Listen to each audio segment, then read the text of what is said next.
se retrouve pour la suite de la méthode d'Ératosthène. Et vous allez voir qu'en fait, la méthode d'Ératosthène, elle permet de calculer déjà des arcs de méridiens. Pourquoi? Puisque je vous rappelle que sur la Terre, vous avez en fait deux types de lignes sur lesquelles on se repère, ce qui sont les longitudes et les latitudes. Donc longitude, c'est-à-dire la longueur, c'est-à-dire de gauche à droite, et la latitude qu'on a, c'est en fait tout simplement le fait qu'on puisse aller de haut en bas, donc c'est-à-dire du nord au sud. Donc, je rappelle que ces lignes-là, ici, les lignes qui sont comme ceci et qui sont toutes parallèles les unes par rapport aux autres, en fait, on découpe la Terre en tranches. Ce sont ce qu'on appelle justement des parallèles, puisqu'elles sont parallèles les unes par rapport aux autres. Et les lignes qui vont découper tout simplement la Terre en espèce de quartier d'orange, eh bien ce sont les méridiens, d'accord? Donc les lignes ici, c'est les méridiens. Ce qu'a fait Ératosthène, c'est tout simplement calculer une distance sur une de ces lignes, c'est-à-dire un arc de méridien. Donc quand on vous demande de calculer en fait un arc de méridien, eh bien si on ne vous donne pas les coordonnées GPS de la ville ou qu'on vous demande de les trouver, eh bien c'est la vidéo précédente avec le calcul des angles et les gnomons. Sinon, si on vous donne les coordonnées GPS des villes, eh bien vous ne vous intéressez qu'aux latitudes des villes, c'est-à-dire tout ce qui est suivi de nord ou de sud.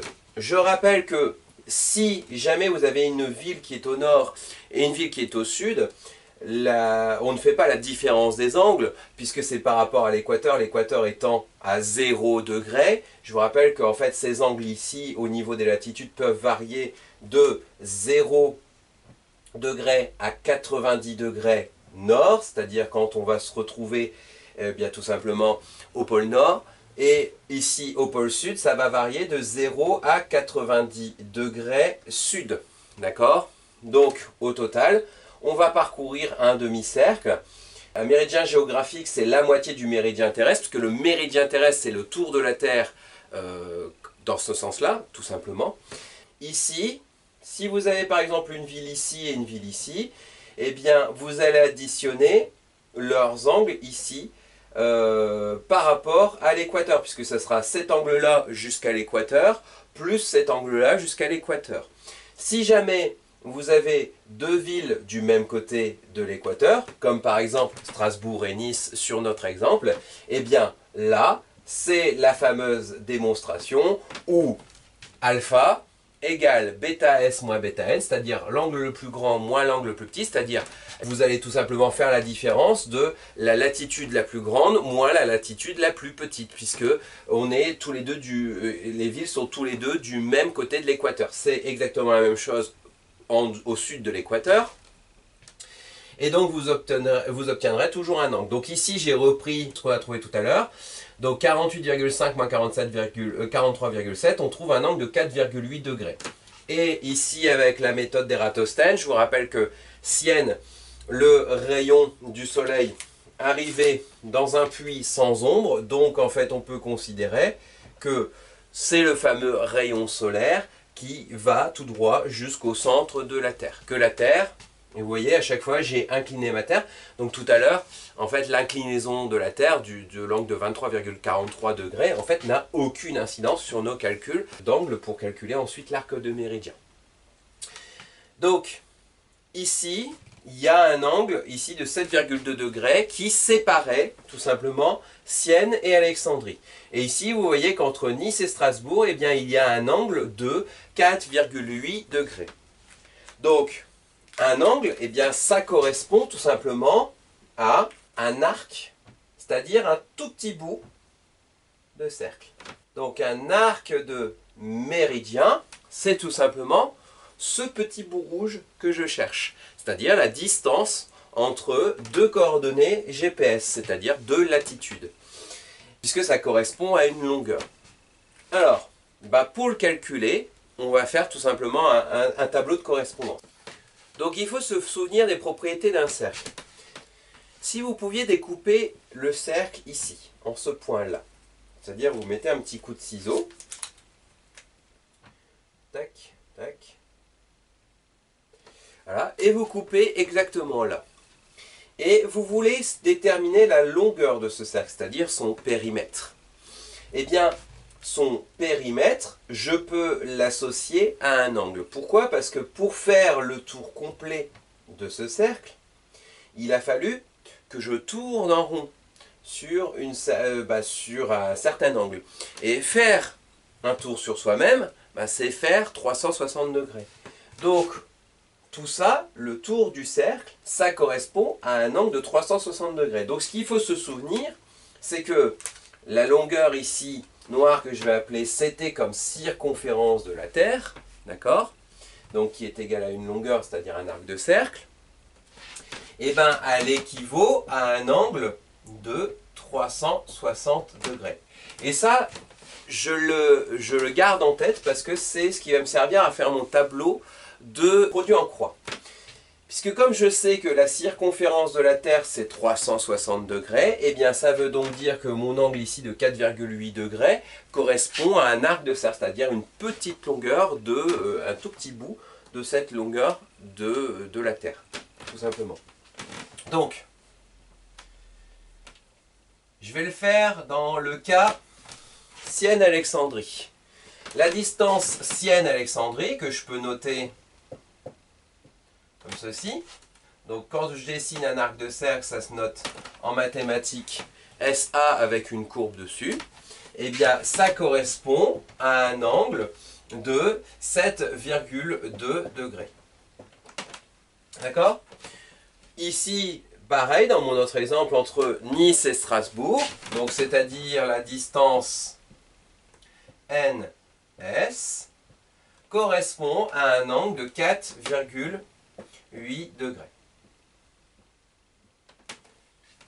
Alors, vous voyez que là, nous, en fait, on a les angles. C'est-à-dire qu'on a fait une différence de 2 latitudes. Ça veut dire que à partir de là, il y a 2 types d'exercices possibles qui en découlent.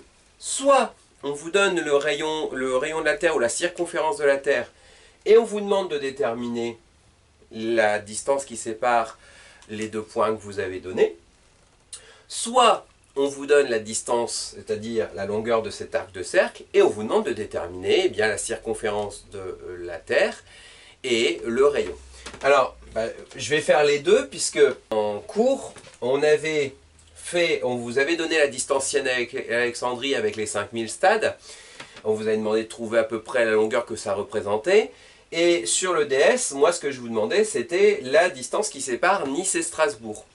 Sachant que je vous donnais le rayon de la Terre, et donc à partir du rayon de la Terre, vous pouviez calculer la circonférence de la Terre. Alors, effectivement, il faut se souvenir de ces cours de mathématiques de collège, et se souvenir que la circonférence d'un cercle, c'est-à-dire CT, c'est 2π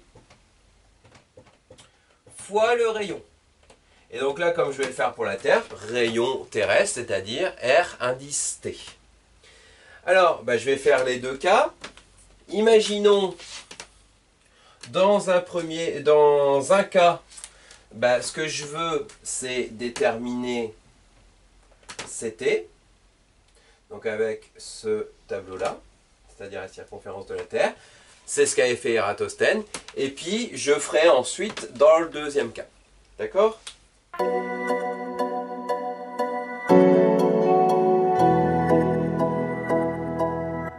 Donc dans le premier cas, on va déterminer la circonférence de la Terre et du coup le rayon de la Terre.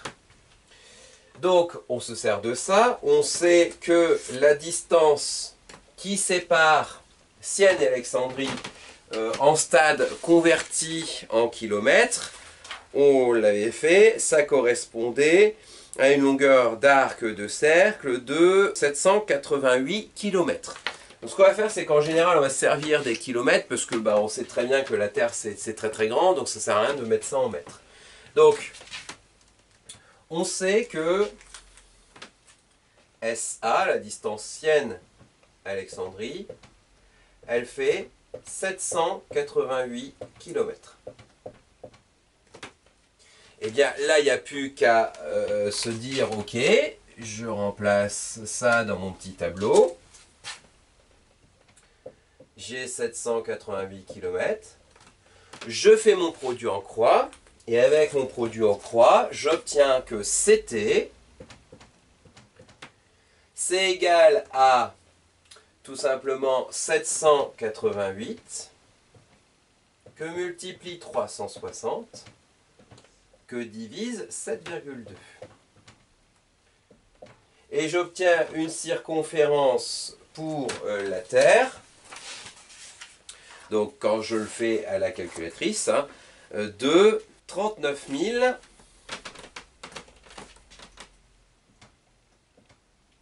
425 km. Et à partir de là, on me demande de déduire le rayon de la Terre. Ben, je me resserre de cette formule-là. J'ai CT égale 2pi fois RT. Donc du coup, RT, c'est toujours la même transformation. RT, il va rester tout seul. Du coup, c'est 2pi que je veux enlever. Il passe en dessous de CT. C'est toujours comme ça. Ça fait donc CT divisé par 2pi. Donc je vais avoir du coup 39 425 divisé par 2pi. Et j'obtiens un rayon de la Terre de 6275 km. Donc voilà, premier type d'exercice, déterminer la circonférence de la Terre et le rayon de la Terre.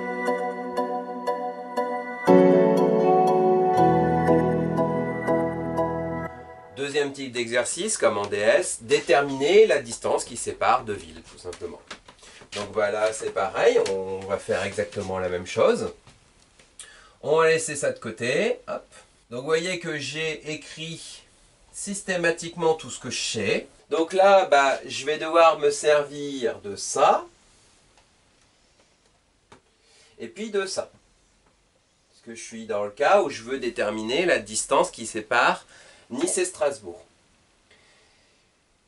On ne me donne pas la circonférence de la Terre directement, par contre on me donne le rayon terrestre. On me donne RT, dans le DS, je vous donnais RT est égal à 6378 km.